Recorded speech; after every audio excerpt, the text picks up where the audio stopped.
नमस्कार प्यारे विद्यार्थियों, आपके अपने यूट्यूब चैनल सक्सेस पॉइंट पर आपका हार्दिक स्वागत है। तो प्यारे विद्यार्थियों, रीट रीट पात्रता का जो आपका आगामी एग्ज़ाम है, लगभग 27 तारीख को आपका एग्ज़ाम है। तो उसके लिए क्लास काफ़ी आपके लिए इम्पोर्टेंट और पावरफुल क्लास रहने वाली है। हम इस क्लास के अंतर्गत वही क्वेश्चन हम सोल्व करेंगे जो पिछले एग्ज़ाम हुए हैं, कहीं न कहीं कौन से क्वेश्चन आपके किसी न किसी एग्ज़ाम में आए हुए क्वेश्चन हैं, ठीक है? तो पहला क्वेश्चन है।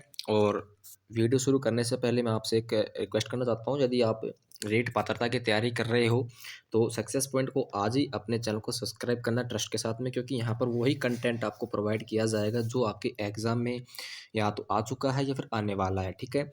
यानी कि जो है क्लीन कंटेंट, ठीक है? साफ-सुथरा कंटेंट आपको यहाँ पर दिया जाएगा। तो पहला क्वेश्चन जो है ये रीट लेवल फर्स्ट में 2016 में आ चुका था, फिर रीट लेवल यहाँ पर सेकंड में अगर बात करें 11 में आया हुआ है, 21 में, 23 में, 22 में। अब ये क्वेश्चन देखो आपके लिए कितना इंपॉर्टेंट हो सकता है। ये क्वेश्चन क्या पता आपके रीट पात्रता में आ जाए, तो इसीलिए क्वेश्चन जो है सारे के सारे ऐसे इसी प्रकार के क्वेश्चन आपके इस वीडियो के अंतर्गत मैं आपको सोल्व कराने वाला हूँ। तो शिक्षा का अधिकार अधिनियम 2009 में अध्यापकों के लिए न्यूनतम, तो यहाँ पर आपके सामने ऑप्शन है, तो यहाँ पर क्वेश्चन एक बार दोबारा रिपीट करूँगा कि यहाँ पर जो शिक्षा का अधिकार अधिनियम 2009 में अध्यापकों के लिए न्यूनतम कार्य घंटे प्रति सप्ताह जो है वर्णित किया गया है। यानी कि इसमें 45 शिक्षण एवं तैयारी के घंटे, या फिर 45 शिक्षण के घंटे, यहाँ पर 40 शिक्षण एवं तैयारी के घंटे, और चौथा ऑप्शन आपका है कि 35 शिक्षण एवं तैयारी के घंटे, ठीक है? तो ये तीनों ऑप्शन आपके गलत होंगे। आपका जो ऑप्शन नंबर 1 है, यानी कि 45 शिक्षण और तैयारी के घंटे, ये आपके लिए काफ़ी इंपॉर्टेंट है। नहीं, इस क्वेश्चन का जो करेक्ट आंसर होगा ऑप्शन नंबर ए होगा, ठीक है? तो ये क्वेश्चन आपके लिए काफ़ी इंपॉर्टेंट है। इस क्वेश्चन को आप एक अपने डायरी में नोट कर सकते हैं, क्योंकि ये क्वेश्चन आपके लगातार एग्जाम 2011, 21, 23, 22, 16 के अंतर्गत क्वेश्चन आ चुका है, ठीक है? नेक्स्ट क्वेश्चन है, सेकंड क्वेश्चन आ चुका है आपका, ये भी रीट में आपके जो सेकंड शिफ्ट के अंतर्गत 2022 में क्वेश्चन आ चुका है। क्या है कि शिक्षा के अधिकार अधिनियम 2009 के लिए कौन सा जो कथन है वो सत्य नहीं है। अब आपके सामने 4 कथन है, तो कौन सा कथन यहाँ पर सत्य नहीं है। देखो, इस प्रकार के जो क्वेश्चन आते हैं ना, आपको यहाँ पर क्वेश्चन को प्रॉपर तरीके से पढ़ना होगा कि कथन पूछ रहा है या फिर असत्य आपसे पूछ रहा है, ठीक है? क्योंकि यहाँ पर जल्दबाजी में हम कथन जो है वो इसका राइट आंसर कर देते हैं। यानी कि जल्दबाजी में हम पूरे क्वेश्चन को हम नहीं पढ़ते हैं, तो ठीक है? तो यहाँ पर अगर पहला ऑप्शन हम देखें, तो 6 से 14 वर्ष के प्रत्येक बालक के लिए 6 से 14 वर्ष के प्रत्येक बालक के लिए यहाँ पर निःशुल्क जो है वह अनिवार्य शिक्षा, ये ऑप्शन नंबर नहीं होगा, ठीक है? विद्यालय प्रबंध समिति का प्रावधान, ये भी नहीं है। प्राथमिक शिक्षा के लिए राष्ट्रीय आयोग जो राष्ट्रीय आयोग का गठन, ये भी नहीं है भाई साहब। तो इस ऑप्शन का नंबर 4 होगा, यानी कि अध्यापक के लिए आपसे क्या पूछा है? सत्य कथन नहीं है, ठीक है ना? सत्य कथन नहीं है, यानी कि आपके जो तीनों ऑप्शन है ये बिल्कुल सत्य हैं, लेकिन आपके मन में एक क्वेश्चन आ रहा होगा कि मैं इसके ऊपर क्रॉस निशान लगा रहा हूँ, क्योंकि असत्य है भाई। हमसे क्वेश्चन में क्या पूछा है? सत्य कथन नहीं है, ठीक है? तो सत्य कथन नहीं कौन सा है कि अध्यापक के लिए प्रति सप्ताह न्यूनतम आपकी 60 घंटे का कार्य है। अभी मैंने आपको एक जो पहला क्वेश्चन था, मैं उसमें आपको बताया कि 45 घंटे प्रति सप्ताह में आपका जो कार्य रहता है, ठीक है? 45 घंटे का रहता है, और ये ऑप्शन नंबर 4 इस क्वेश्चन का राइट आंसर होगा। नेक्स्ट क्वेश्चन आपका तीसरा क्वेश्चन है, ये भी आपके थर्ड ग्रेड 2012 में आया हुआ क्वेश्चन है। तीसरा क्वेश्चन क्या है कि निम्नलिखित में से कौन सा प्रावधान शिक्षा का अधिकार कानून में नहीं है? तो कौन सा प्रावधान शिक्षा के अधिकार कानून में नहीं है? तो कौन सा नहीं है, देखते हैं हम। नहीं पूछा है, ठीक है? 6 से 14 वर्ष के हर बच्चों को शिक्षा प्राप्त करने का अधिकार भी है। प्रत्येक निजी विद्यालय में 25% गरीब बच्चों को प्रवेश देना, और जिसका शुल्क जो है वो सरकार देगी, ये भी है, ठीक है? और यहाँ पर जो आपका जो तीसरा ऑप्शन है कि किसी भी विद्यार्थी को प्राथमिक शिक्षा पूर्ण करने तक किसी कक्षा में रोका नहीं जाए, ये भी सही है। यानी कि इसमें चौथा ऑप्शन है, और चौथा ऑप्शन में इसमें दिया नहीं है, मिसप्रिंट हो चुका है, यानी कि तीनों ऑप्शन आप यहाँ पर सही है, ठीक है? तो एक ऑप्शन यहाँ पर दिया नहीं है, ठीक है? चलो नेक्स्ट क्वेश्चन है।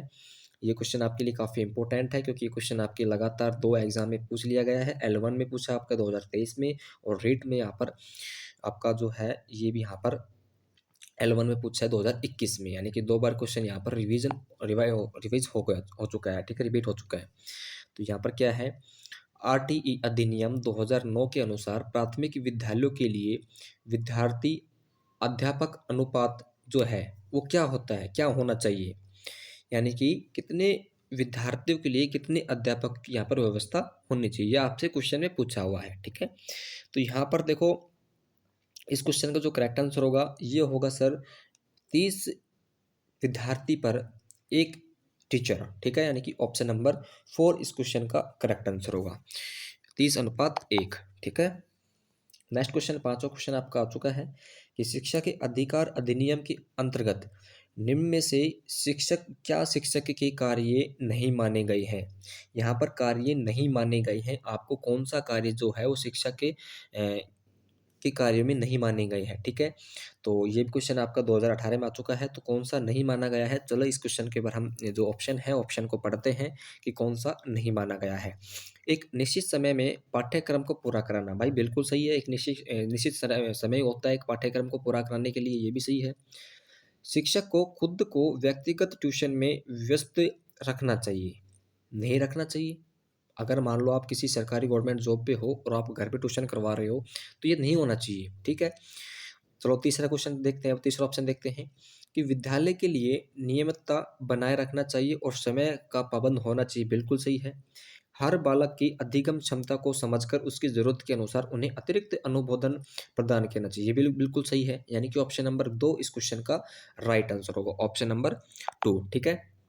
नेक्स्ट क्वेश्चन आपका आ चुका है कि आरटीई अधिनियम 2009 की धारा, आरटीई अधिनियम 2009 की धारा 27 के अनुसार शिक्षकों को निम्न में से किस कार्य में नहीं लगाया जाएगा, किन कार्यों में यहाँ पर नहीं लगाया जाएगा। तो काफी इंपॉर्टेंट क्वेश्चन है, 2023 और L1 2011 12, देखो काफी इंपॉर्टेंट क्वेश्चन है ना, इसी प्रकार क्वेश्चन आपकी रिवीजन हो जाते हैं, रिपीट हो जाते हैं, ठीक है। तो क्वेश्चन को एक बार ऑप्शन को पढ़ो कि 10 वर्षीय जनगणना में, या फिर चुनाव कार्य में, या फिर आपदा राहत कार्य में, या पल्स पोलियो आपका अभियान में, तो किस में नहीं लगाया जाएगा। जल्दी बताएंगे इस क्वेश्चन का जो करेक्ट आंसर क्या होगा। कि देखो यहाँ पर 10 वर्षीय जनगणना में शिक्षकों की यहाँ पर जो है ड्यूटी आ सकती है, चुनाव कार्य में आपने शिक्षक ही देखे होंगे, और यहाँ पर आपदा राहत के लिए भी बिल्कुल सही है।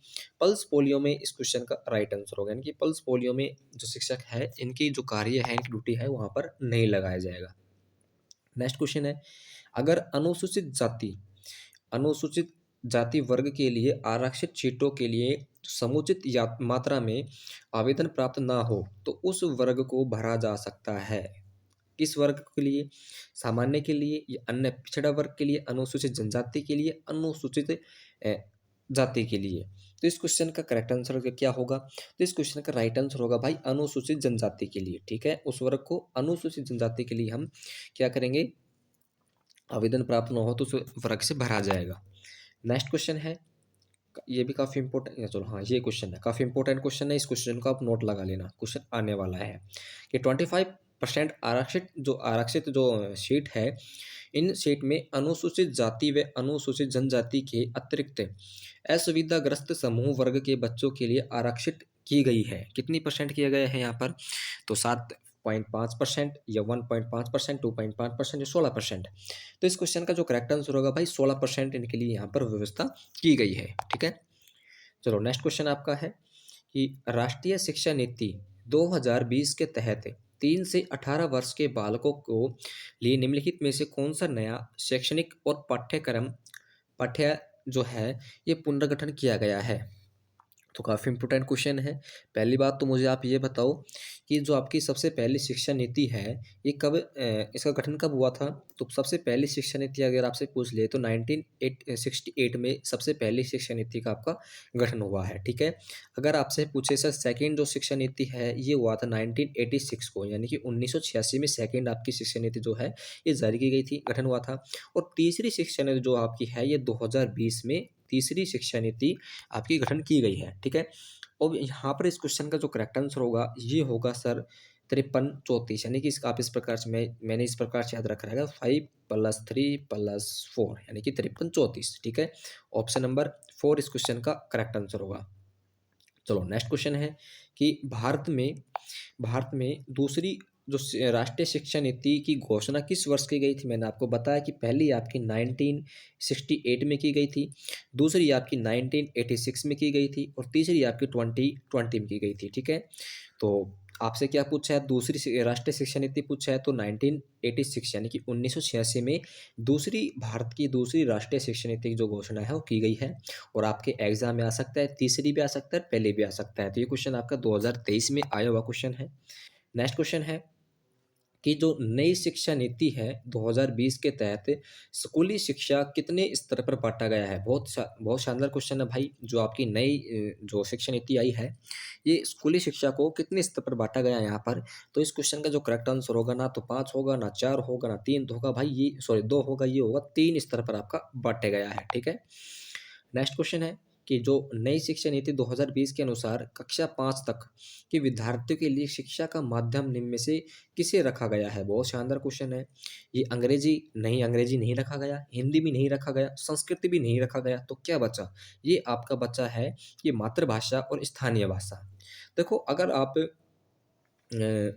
जब आप स्कूल में जब बाल अवस्था में होती है, विद्यार्थी बाल अवस्था में होते हैं, तो यहाँ पर उनको स्थानीय भाषा में, मातृभाषा में जब शिक्षण करवाया जाता है, तो उनको अच्छे तरीके से समझ में आता है, ठीक है? अगर आप किसी भी स्तर की तैयारी कर रहे हो और आपको अपनी मातृभाषा, स्थानीय भाषा में आपको वो टॉपिक पढ़ाया जाए, हालाँकि जिस आपको एक अलग से अगर आपको हिंदी में पढ़ाया जाए और फिर आपको एक स्थानीय भाषा में समझ में पढ़ाया जाए, तो मेरे हिसाब से स्थानीय भाषा में आपको अच्छे तरीके से जो टॉपिक है, वो आपके माइंड में उतारा जा सकता है, ठीक है? तो इस क्वेश्चन का जो करेक्ट आंसर होगा वो होगा सर ऑप्शन नंबर 4, ठीक है? चलो सर, नेक्स्ट क्वेश्चन आपका। और मुझे आप देखो, अभी तक आपने चैनल को सब्सक्राइब नहीं किया है, तो इसी प्रकार डेली आपकी कंटिन्यू जो आपके गत एग्जाम हो चुके हैं उनके जितने भी क्वेश्चन यहाँ पर आपके रिवाइज होने वाले क्वेश्चन, रिपीट होने वाले क्वेश्चन हम इस वीडियो के अंतर्गत करवाने वाले हैं, ठीक है? चलो सर, नेक्स्ट क्वेश्चन है कि नई शिक्षा नीति 2020 को लागू करने वाला भारत का पहले सबसे पहला जो राज्य है वो कौन सा है? केरल है, उत्तराखंड है, सॉरी उत्तर प्रदेश है, या आपकी कर्नाटक या तमिलनाडु है? बात करते हैं आपकी 12 जुलाई 2020 की, सॉरी 2022 की। 2022 में अगर बात करें तो उत्तराखंड और तमिलनाडु, ये जो आपका शिक्षा नीति है लागू करने वाला राज्य बन चुका है। लेकिन आपसे यहाँ पर क्या पूछा है भाई? आपसे यहाँ पर पूछा है कि लागू करने वाला भारत का पहले राज्य पूछा है आपसे। तो भारत का पहले राज्य जो आपका है वो कर्नाटक है, ठीक है? इसके बाद में 2022 में जो आपका है ये उत्तराखंड और तमिलनाडु ने ये नीति आपकी लागू कर दी है, ठीक है? नेक्स्ट क्वेश्चन आपका है कि एनईपी 2020 के अनुसार ईसीसीई का पूर्ण रूप क्या है? अब मुझे बताएंगे। बहुत शानदार क्वेश्चन है, ये क्वेश्चन मैं आपके लिए छोड़ रहा हूँ, बहुत शानदार क्वेश्चन है। इस तरह से आपकी तैयारी का पता लगेगा किस प्रकार से आपकी तैयारी चल रही है। नेक्स्ट क्वेश्चन है कि निम्नलिखित में से कौन सा कथन रुचि के बारे में सत्य नहीं है? देखो, मैंने आपको पहले ही बताया है, यदि आपके जो कथन और इस प्रकार क्वेश्चन आते हैं, सत्य नहीं है और सत्य है, तो इस प्रकार क्वेश्चनों को आप अच्छे तरीके से माइंड खोलकर इस प्रकार क्वेश्चनों को आप पढ़ा करें, क्योंकि अक्सर विद्यार्थी मैंने देखा है कि इन्हीं क्वेश्चनों में जाकर फंसता है, ठीक है? चलो बात करते हैं आपकी जो कौन सा जो कथन है वो रुचि के बारे में सत्य नहीं है। तो कौन सा कथन जो है सत्य नहीं है? कथनों को पढ़ते हम कि जो रुचियाँ है जन्मजात और अर्जित दोनों ही होती है। बिल्कुल सर, रुचियों के समय रुचियों के समय अनुसार बदलती रहती है भाई साहब, बिल्कुल है। समय-समय के अनुसार रुचि बदलती रहती है। आपका मन आप कुछ खाने का मन कर रहा है, फिर एक समय के बाद में आपका कुछ पीने का मन करेगा, ठीक है? चलो सर, नेक्स्ट जो है कि रुचियाँ योग्यताओं एवं क्षमताओं से संबंधित नहीं है। बिल्कुल, रुचियाँ व्यवहार में आकर्षण एवं विकर्षण के प्रतिबंध नहीं है। ये गलत है भाई आपका, असत्य कथन है। पूछे आपसे तो चौथा नंबर ऑप्शन नंबर 4 इस क्वेश्चन का राइट आंसर होगा। नेक्स्ट क्वेश्चन है कि रुचि के संप्रत्यय के 3 मुख्य जो पक्ष है, वो किस विकल्प में दिए गए हैं? बहुत शानदार क्वेश्चन है भाई, बहुत शानदार क्वेश्चन है। तो कौन-सा है वो? तो वो आपका है सर ज्ञानात्मक, क्रियात्मक और भावात्मक। ऑप्शन नंबर 3 इस क्वेश्चन का राइट आंसर होगा। अच्छा लेवल का क्वेश्चन है, काफ़ी अच्छा लेवल का क्वेश्चन है भाई ये। नेक्स्ट क्वेश्चन है कि निम्न मनोवैज्ञानिकों में से कौन बाल विकास के सिद्धांतों से संबंधित नहीं है? संबंधित नहीं पूछा है, ठीक है? अगर जीन पियाजे की बात करें तो ये बाल विकास के सिद्धांत से संबंधित है। बिल्कुल है सर, ऑप्शन नंबर ए इस क्वेश्चन का है। आपसे क्या पूछा है? आपसे नहीं पूछा है, ठीक है? और अगर आप बात करें हम अब्राहम मेलस्को, तो ये नहीं है भाई, ये आपकी नहीं है, ठीक है। तीसरा बात करें तो ये भी आपका है और चौथा भी आपका है, तो अब्राहम जो मेलस्को है ये आपका नहीं है भाई। नेक्स्ट क्वेश्चन है और इस सेशन का आपका लास्ट क्वेश्चन है और मुझे आप कमेंट करके बताना कि आपने जो 20 में से कितने क्वेश्चन जो है आपने अटेम्प्ट किए हैं, क्योंकि तैयारी किस प्रकार से आपकी चल रही है और आपके पास में समय बहुत कम है। तो आपके लिए कल हिंदी के लिए भी क्वेश्चन हम लेकर आने वाले हैं और आपकी जो है साइकोलॉजी की चल रही है, ठीक है। नेक्स्ट क्वेश्चन आपका है कि मैस्लो कि अभिप्रेरणा सिद्धांत को क्या कहा जाता है। बहुत ही शानदार क्वेश्चन है भाई, देखो कितने एग्जाम में क्वेश्चन आ चुका है। देखो, तो इस क्वेश्चन का मुझे आप कमेंट बॉक्स में राइट आंसर बताना है। मैंने आपको इस वीडियो में 2 क्वेश्चन दिए हैं और इन दोनों क्वेश्चनों को मुझे आप राइट आंसर जो है कमेंट बॉक्स में लिखकर अवश्य बताना।